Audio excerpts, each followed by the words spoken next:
Assalamualaikum warahmatullahi wabarakatuh. Berjumpa lagi dengan saya Asngat di channel RM Asifa 99. Pada kali hari ini izinkanlah saya mengucapkan terima kasih yang sebesar-besarnya kepada pemerhati RM Asifa 99, dan saya ucapkan terima kasih banyak atas kritik dan saran terkait agar lebih baiknya channel ini. Baik sahabat, untuk menyingkat waktu, mari kita langsung saja kepada topik pembahasan pada topik kali ini, yaitu tentang dasar-dasar B-Network atau cryptocurrency ataupun bisnis agar bernilai sangat mahal. Agar mempersingkat waktu, langsung saja kita tampilkan capcus. Baik sahabat, sebuah bisnis ataupun cryptocurrency ataupun B-Network itu termasuk bisnis sahabat. Oleh sebab itu di sini saya tulis bisnis.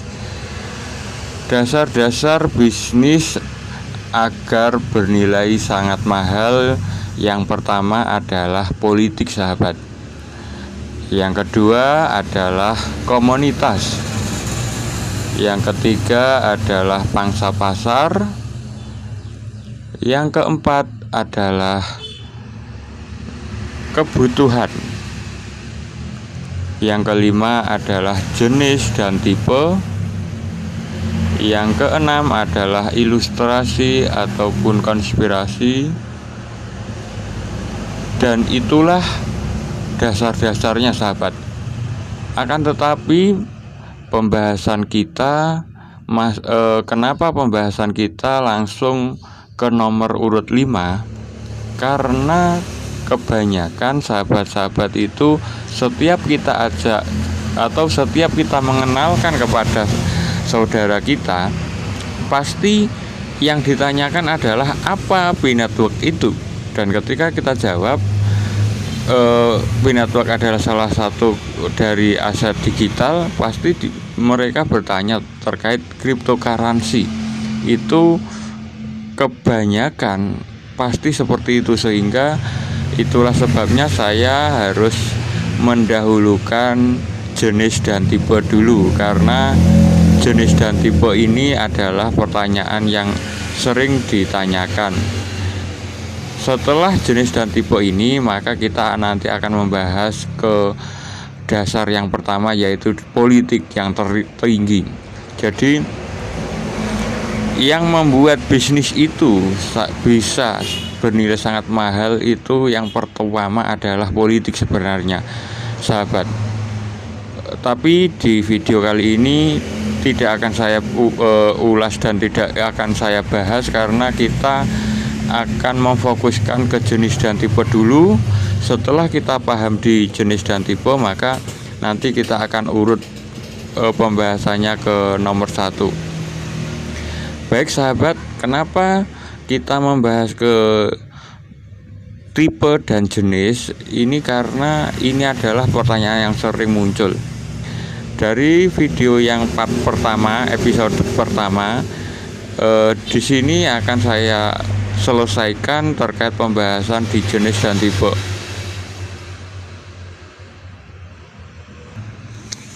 Baik sahabat, jika kita melihat gambar ini, maka minimal kita mempunyai ilustrasi terkait kenapa jenis dan tipe itu merupakan salah satu dasar juga dari dasar-dasar yang lain. Kita lihat ini, di sini ada gambar 1 euro tidak sama dengan 1.000 rupiah. Kenapa? Karena 1 euro itu sama dengan 15.599, atau agar enak ngomongnya 16.000. Sehingga intinya dari 1 euro itu sama dengan kurang lebih 16.000, seperti itu sahabat. Kenapa demikian? Padahal antara bahan 1 euro dengan Rp1.000 ini sama-sama logam sahabat, tapi kenapa nilainya di dunia, di dalam kehidupan bisa berbeda? Ini sebenarnya juga menyangkut konspirasi ataupun ilustrasi sahabat, tapi karena kita fokusnya di jenis dan tipe, kita fokus ke jenisnya saja dulu. Sehingga intinya pada saat ini kenyataan kehidupan €1 itu sama dengan atau setara dengan 16.000. Padahal di dalam bahannya itu sama-sama terbuat dari logam. Jika seandainya uang kita rupiah itu tulisannya €1, maka bisa dibayangkan €1 itu sama dengan 16.000 keping, sama-sama logam, tapi artinya €1 itu sama dengan 16.000 keping logam. Sangat luar biasa kan kawan? Kita sama-sama terbuat dari logam, tapi nilainya sudah berbeda jika kita belanjakan. Ini efek dari yang namanya bisa termasuk juga politik, bisa juga konspirasi atau ilustrasi, atau bisa disebabkan karena inflasi, kan seperti itu yang sering terjadi kalimatnya kan seperti itu sahabat. Kenapa inflasi terus itu bisa terjadi sahabat? Nanti akan dibahas di video berikutnya sahabat. Untuk pembahasan ini memang kita fokuskan kepada jenis dan tipe dulu sahabat. Yang jelas kenyataannya seperti ini. Lanjut, sebelum kita lebih dalam membahas terkait masalah ini sahabat, mari kita ingat-ingat ke masa lalu dulu terkait uang itu seperti apa di masa lalu, sehingga kita bisa paham terkait uang itu. Sebenarnya sahabat, jika kita mau mengingat tentang ribuan tahun yang lalu, maka sebenarnya uang ini baru ada di era Soekarno saja sahabat. Karena setelah saya amati dan setelah saya telusuri, di masa lalu uang itu belum ada sahabat. Pembayaran itu namanya barter kawan. Jadi masyarakat itu jual beli menggunakan barter. Yang mana contoh barter itu seperti ini kawan. Satu sapi itu dinilai lebih besar daripada kambing, sehingga agar sama maka contoh kecilnya 5 kambing atau 10 kambing itu baru setara dengan satu sapi. Sehingga kalau orang mempunyai kambing itu harus mempunyai 10 kambing dulu agar jika ingin menukarkan memiliki sapi. Seperti itu barternya. Jika satu kambing itu bernilai 100 ayam, maka artinya kalau seseorang harus punyanya cuma ayam dan ingin sapi, tinggal mengalihkan 100 kali 10, maka harus memiliki 1000 ayam untuk memiliki satu sapi. Seperti itu sistem barter, kurang lebih seperti itu kawan. Lah, lambat laun perjalannya waktu, kelemahan barter itu berada di ketika seseorang yang rumahnya Jawa merantau ke Kalimantan, dia ingin membeli tanah di sana, padahal tanahnya berada di Jawa, sehingga tidak mungkin tanah itu dibawa kawan.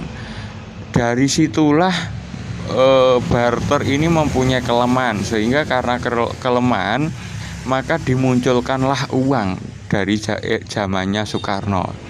Membuat uang ini ada jaminannya kawan, kurang lebih ada namanya borek atau jaminan. Nah, dari uang ini maka ada nominalnya itu, sehingga semua benda, semua barang itu dinilai berdasarkan kebutuhannya, seperti itu. Terus dinilai juga berdasarkan tingkat produksi, sulit atau mudahnya untuk mendapatkannya, seperti itu. Sehingga walaupun kebutuhannya katakanlah kemarin kita menemui ketika booming ake itu sebenarnya terbuat dari batu, kawan. Kalau masih berupa batu di sungai itu tidak ada harganya, kawan. Tapi ketika sudah dipoles, di gerinda, dibentuk ake, itu akan menjadi sangat mahal.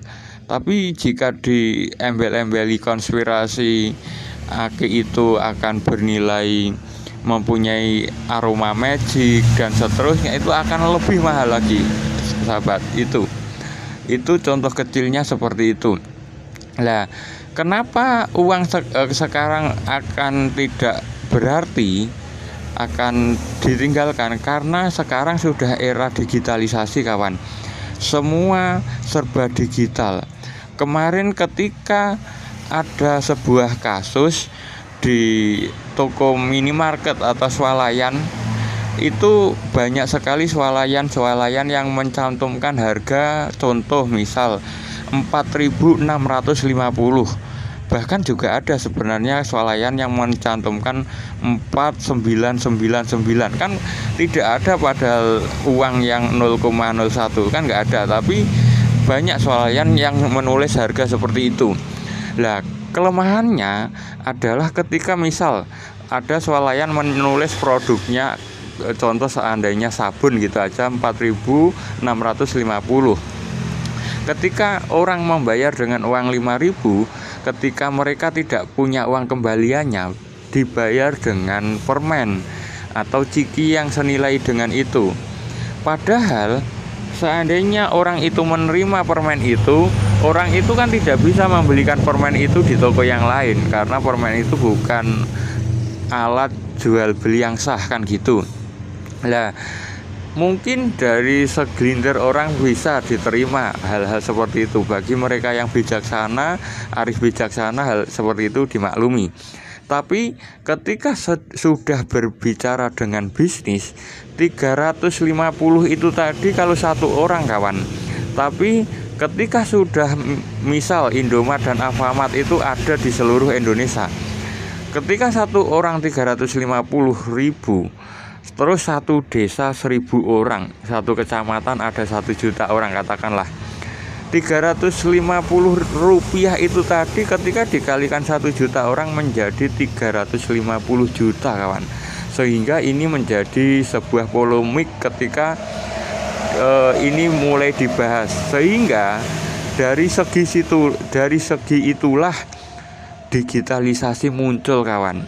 Uang digital mulai muncul. Sekarang apa-apa sudah mulai dari digital, belanja digital, terus beli apa-apa digital, pulsa beli digital, terus semua serba online. Dari situlah uang digital mulai laku, mulai dikenal masyarakat dan mulai diburu. Dan dari situlah Bitcoin, 1 Bitcoin sekarang mulai bernilai hampir 1 miliar kemarin, seperti itu, kawan. Karena semua orang sekarang sudah beralih ke digital. Semua tinggal memberikan ATM semacam itu, kartu ATM, akan bisa membayar segala jenis pembelian seperti itu. Karena apa? Jangankan 350, kawan. Kalau sudah di sistem digital 0,001 saja bisa dibayar dan bisa dikembalikan. Sehingga katakanlah seandainya 1 Bitcoin, terus pembeliannya seandainya cuma 0,001, maka di situ Bitcoinnya masih tertulis 0,999 BTC, kan seperti itu, kawan. Jadi inilah perkembangan zaman, dan dari sinilah maka P-Network ini nanti bisa menjadi pesaing dari Bitcoin, kawan. Mungkin harapan kita seperti itu, karena dasar-dasar ini adalah dasar-dasar yang sangat mendasar yang harus kita ketahui agar kita tidak mudah termakan hoax, tidak mudah kena prank, tidak mudah terkena pembohongan publik. Jadi semoga informasi ini bisa membantu, Semoga kita tidak bosan-bosan untuk berbagi kebaikan, berbagi informasi untuk keberuntungan bersama. Dari saya sudahi sekian. Salam keberuntungan, salam kebahagiaan yang bermanfaat. Wassalamualaikum warahmatullahi wabarakatuh.